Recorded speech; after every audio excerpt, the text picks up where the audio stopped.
ভাবতে পারেন একটা সিরাম মাথায় ঘষলেই মাত্র ২০ দিনে নতুন চুল গজাবে।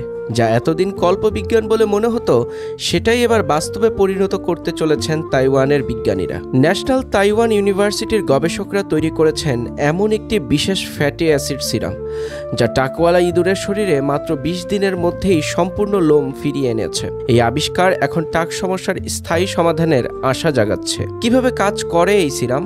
সেল মেটাবলিজম জার্নালে প্রকাশিত গবেষণায় দেখা গেছে, ত্বকে কোনো আঘাত বা জ্বালাপোড়া লাগলে শরীরের রোগ প্রতিরোধক কোষ ত্বকের নিচের চর্বি কোষে সংকেত পাঠায়। এই কোষগুলো তখন ওলিক অ্যাসিড ও পামিটোলিক অ্যাসিড নামের ফ্যাটি অ্যাসিড নিঃসরণ করে, যা চুলের গোড়ার স্টেম সেলকে জাগিয়ে তোলে এবং নতুন চুল গজাতে সাহায্য করে। বিজ্ঞানীরা এবার ত্বকে জ্বালাপোড়া না করে সরাসরি এই ফ্যাটি অ্যাসিড ব্যবহার করেছেন সিরামের আকারে, আর ফলাফল মাত্র ২০ দিনেই ইঁদুরের মাথায় নতুন চুল গজিয়েছে। ন্যাশনাল তাইওয়ান ইউনিভার্সিটির অধ্যাপক লিন সাংজান বলেছেন, শুধু এই ফ্যাটি অ্যাসিড ত্বকে লাগালেই নতুন চুল গজানো সম্ভব। এই আবিষ্কার চিকিৎসা জগতে বেশ আশাব্যঞ্জক, কারণ এটি এমন একটি বাহ্যিক চিকিৎসা যা সার্জারি, ফিনাস্টেরাইড বা মিনোক্সিডিলের মতো পার্শ্ব প্রতিক্রিয়াযুক্ত পদ্ধতির বিকল্প হতে পারে।